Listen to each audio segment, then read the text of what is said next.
वाली जो एनसीपी है उसके सुरेंद्र राजपूत, मैं मल्लिकार्जुन खड़गे के बयान को बड़ी बारीकी से समझने की कोशिश कर रही थी।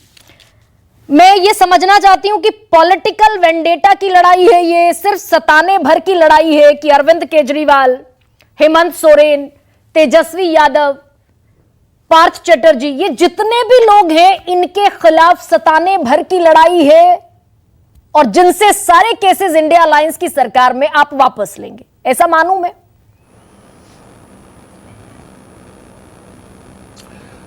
गरिमा जी, ये संविधान को बचाने की लड़ाई है, लोकतंत्र को बचाने की लड़ाई है।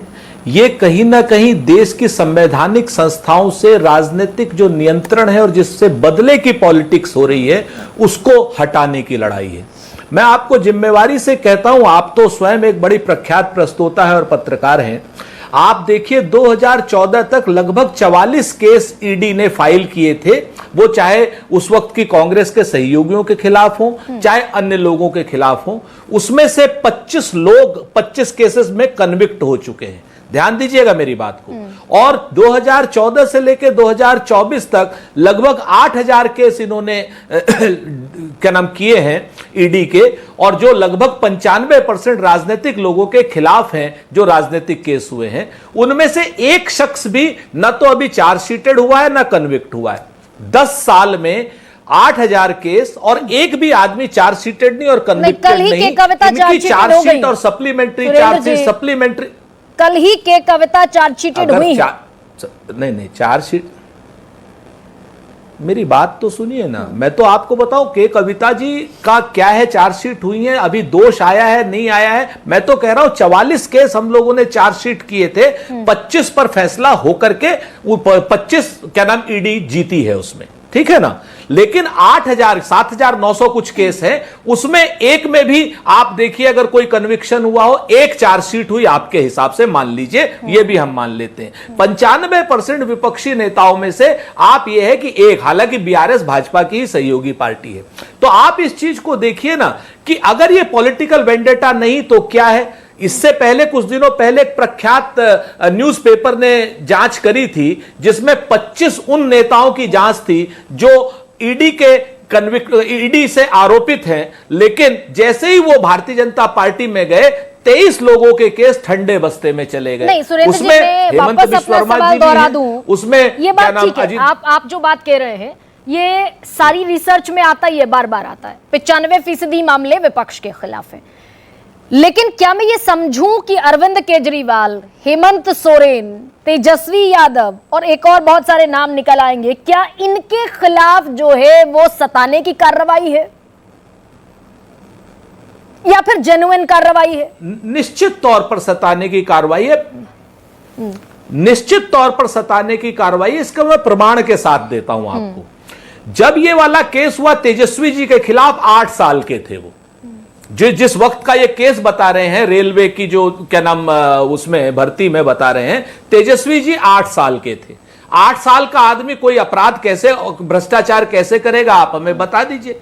हेमंत सोरेन जी का केस आप देखिए, हेमंत सोरेन जी का केस एक ऐसा केस है जिसमें जो जमीन की बात कर रहे हैं, खदान की बात कर रहे हैं, जिसमें से एक पत्थर नहीं निकला, और जो जमीन जो है वो भूमिधारी जमीन है आदिवासियों की, जिसको दुनिया की कोई ताकत भारतीय संविधान के तहत किसी को नहीं दे सकती, किसी का नाम नहीं चेंज कर सकती, जो क्या नाम किसी आदमी को पट्टा दूसरे को दे ही नहीं सकती, और उसका कोई भी, जिसको इतना लैंड यूज भी चेंज नहीं किया जा सकता। अरविंद केजरीवाल जी की मैं बात बताऊं, जो शराब घोटाले का जिस आदमी ने घूस दी है, जो लोग कहते हैं कि भाई इन्होंने घूस दी, कोई जो भी शरत रेड्डी है या क्या नाम है उनका, उनको जमानत मिल गई है और उनके पिता टीडीपी से चुनाव लड़ रहे हैं, और सुरसा की तरीके से 4 सीट पे 4 सीट, 4 सीट पे 4 सीट। एक बार आता है, एक आदमी आता है, वो कहता है कि साहब वो मनीष सिसोदिया ने पैसा लिया, फिर आ जाते हैं 4 लोग आ जाते हैं, कहते हैं कि साहब फिर शरद रेड्डी से दबाव डालाया जाता है कि केजरीवाल ने पैसा लिया, सबको बंद करते रहे। अभी 4 लोग ये अगर आम आदमी पार्टी के,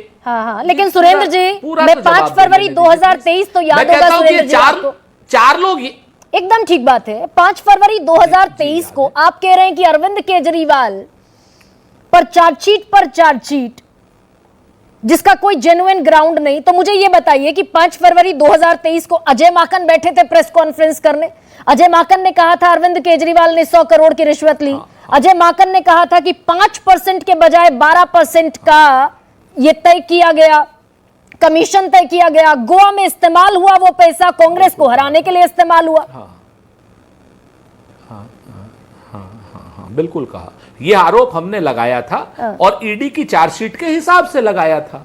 लेकिन आप मुझे यह बताइए ना, 2 साल होते जा रहे हैं लगातार चार्जशीट पे चार्जशीट। अगर आपके पास पुख्ता प्रमाण हैं तो आप चार्जशीट लगा करके उनको कोर्ट में पेश कीजिए ताकि कि जो दोषी है उसके खिलाफ कार्रवाई हो।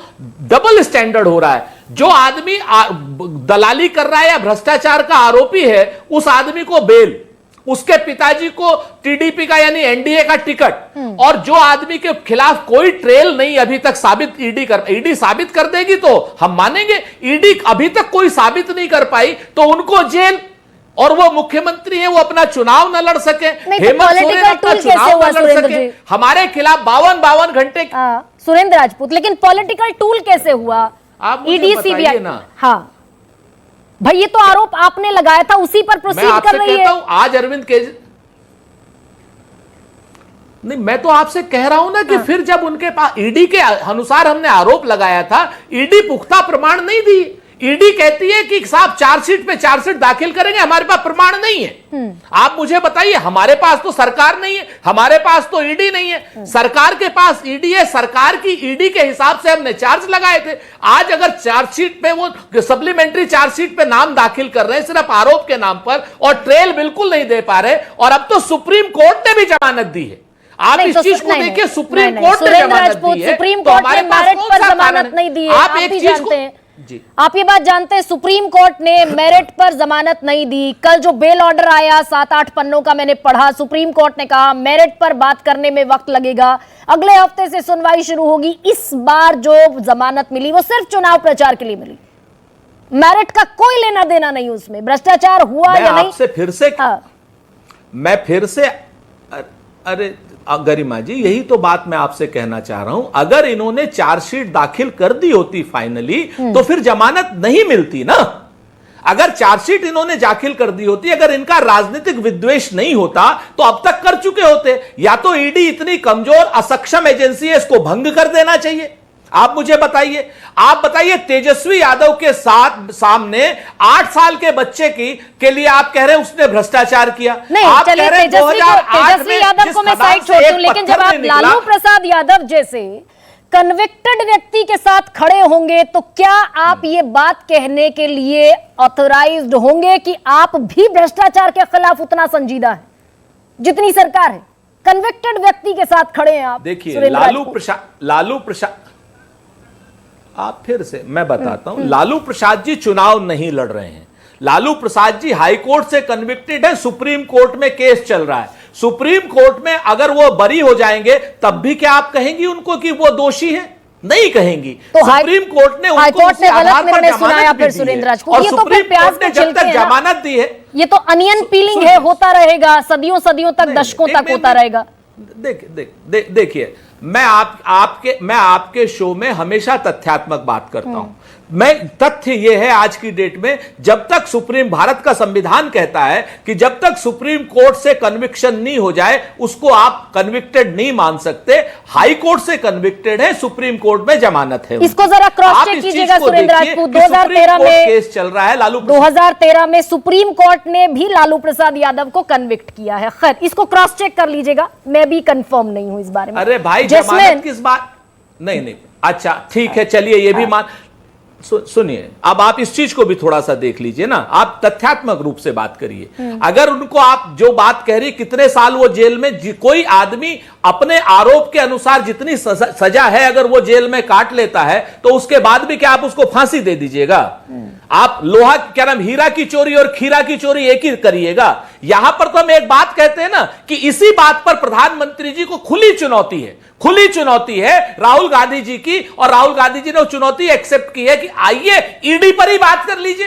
खुलेआम बात कीजिए कि आइए प्रधानमंत्री जी, आइए खुले मंच पर बहस कीजिए, पता चल जाएगा कि कौन दोषी है और कौन क्या नाम विद्वेष की राजनीति कर रहा है, कौन संविधान संस्थाओं का क्या नाम दुरुपयोग कर रहा है। आए प्रधानमंत्री जी, खुलेआम चुनौती स्वीकार करें। हमारे बब्बर शेर ने, हमारे नेता ने आपकी चुनौती स्वीकार की है और मैंने तो उनकी तरफ से 3 दिन पहले चुनौती स्वीकार कर ली थी आपके यहां मानव गुप्ता सुरेंद्र जी। जैस्मिन शाह, आज हमारा मान और सम्मान राहुल गांधी जी ने बढ़ाया है। आइए चुनौती क्या नाम स्वीकार करें प्रधानमंत्री जी, और दूध का दूध और पानी का पानी हो जाए। दिन, समय, तारीख, सब्जेक्ट उनका।